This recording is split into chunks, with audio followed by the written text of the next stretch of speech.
do I have available redundancy in my current network?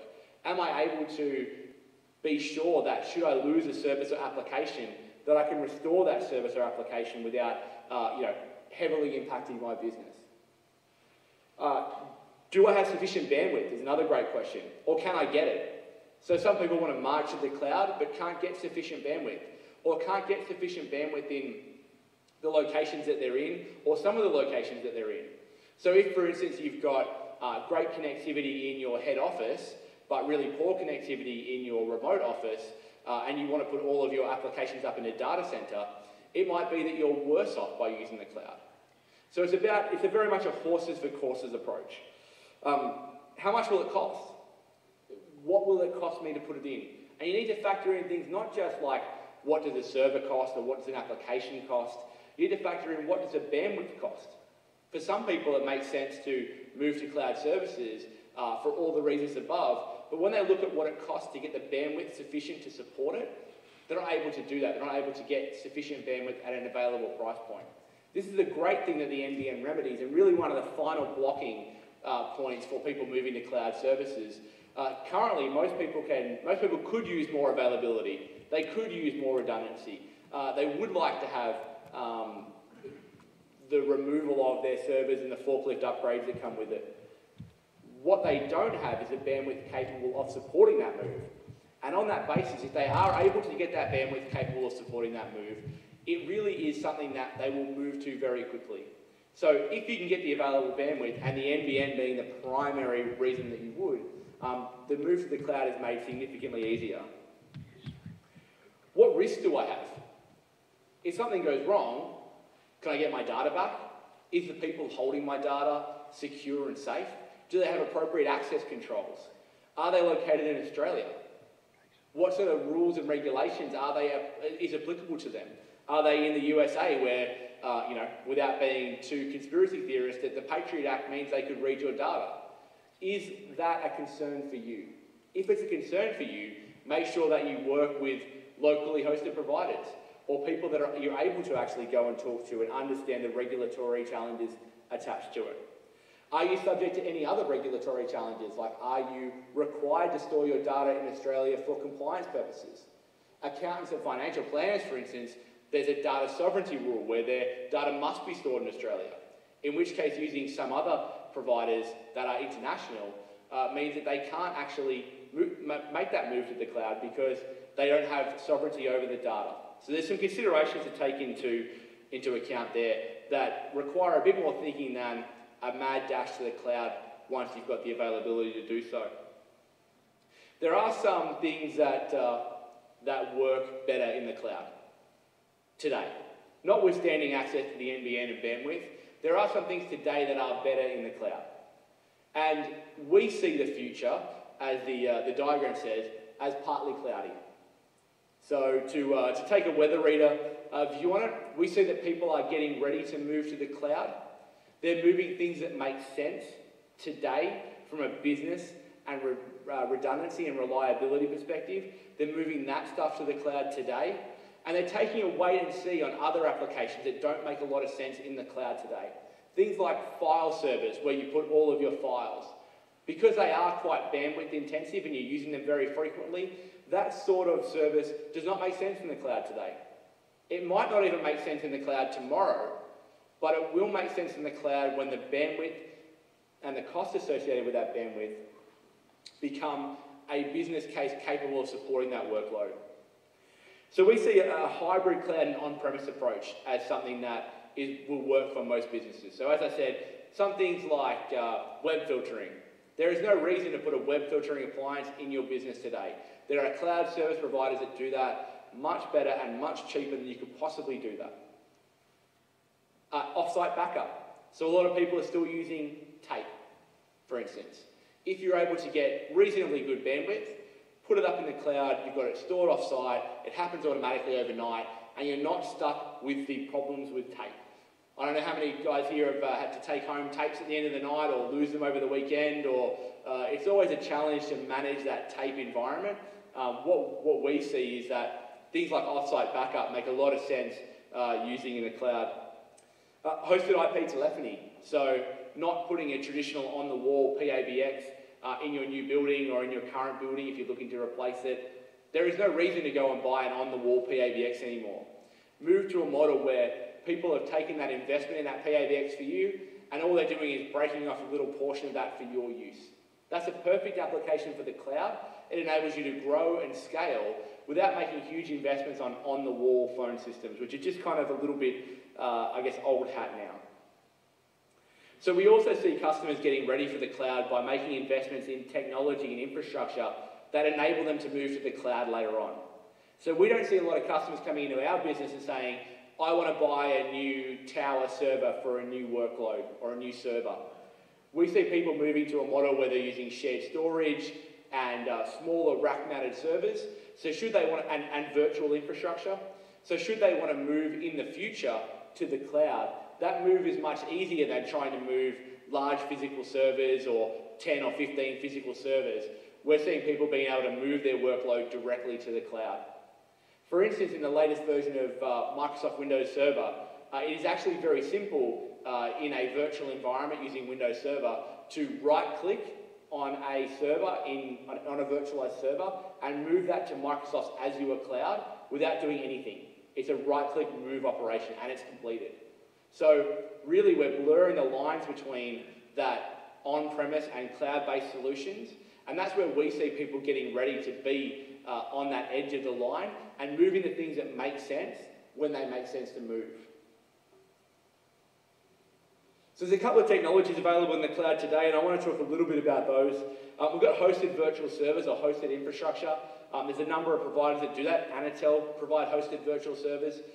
It really is just the same as buying a new physical server and putting it on-premise in your building. We are just giving you exactly the resources that you want on a shared data center infrastructure, highly available, highly resilient, highly redundant, power protection, multiple internet connections, all of the things that if you had to take that investment yourself would become not practical. You're able to do that on a per server, per month basis. There's hosted business applications, and I venture to say a few people in this room are using those sort of things. Salesforce.com, Office 365, Xero, who are here today presenting. Xero, I'm not getting paid for this, but the plug for Xero is I just set my wife's business up on Xero. It's amazing, and it's very, very simple to use, to set up, to back up, to share with your financial advisor. That's the sort of thing that we see the future of people using applications in the cloud as. Hosted IP telephony, hosted unified communications. We've got a unified communications stand here today showing off some of the hosted unified communications kit that we have. Cisco phone handsets. It goes back over a 3G connection here today using video, voice, instant messaging, presence awareness, some other bits and pieces, back to a server located in a data center, and you're able to use your phones just like they're intended without needing to have the old school box sitting on a wall somewhere. Cloud-based web filtering, so the ability for you to monitor and manage your employees' web access from a single location on the cloud without needing to invest in an appliance in your location or in one of your offices or all of your offices. Cloud backup and disaster recovery, I talked a little bit about that before. Things like Dropbox as well. We've got hosted shared storage. I use Dropbox extensively. It's a great product.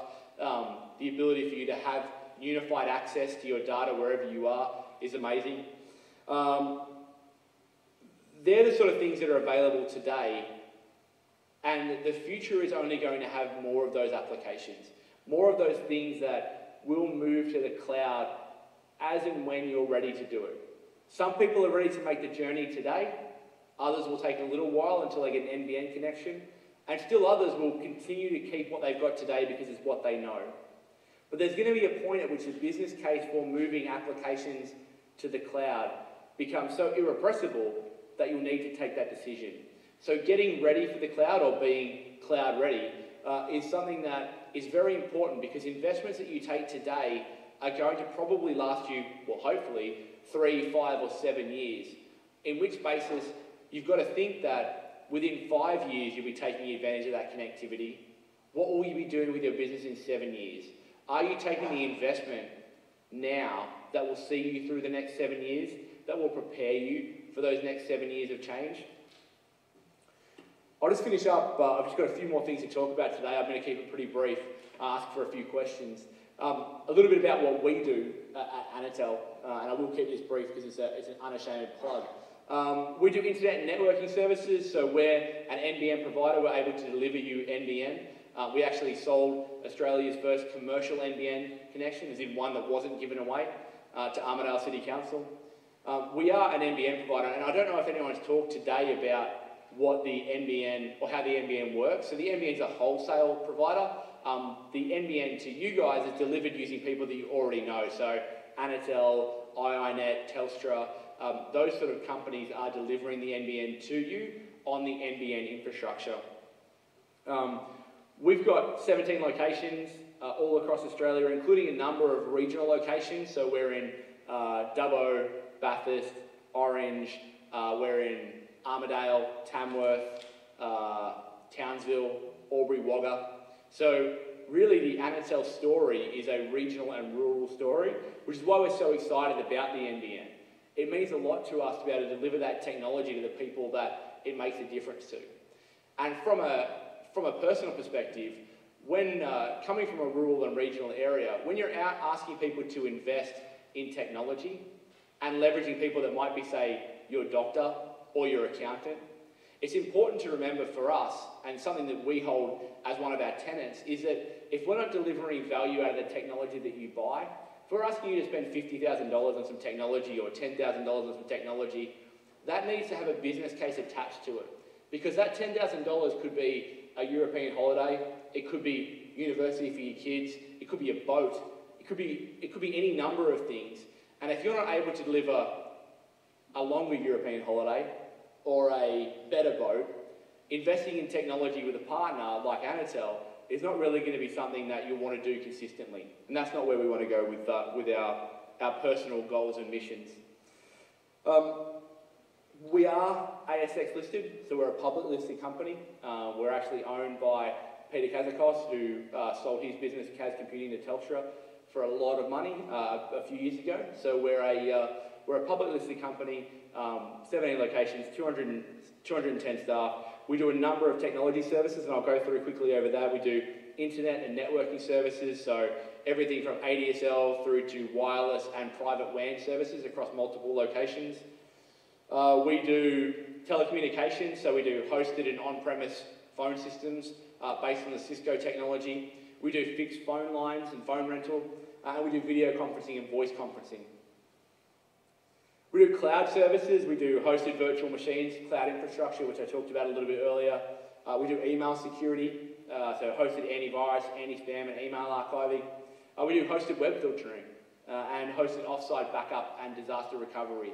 And really I want to say today, if you take nothing more out of my talk, hosted offsite backup is something that makes a lot of sense for businesses struggling with disaster recovery options. We do IT support services, so we've got we have a reasonably large engineering base here in Dubbo, again in Orange and Bathurst. We've got all sorts of plans from pay-as-you-use right through a fully managed IT environment, and some high-level consulting as well, which is sort of work that myself and a few other high-level consultants do around not just technology, but how you do better business through technology, which is what I'm all about. Procurement of hardware and software, so we can sell you desktops, laptops, all that stuff, servers.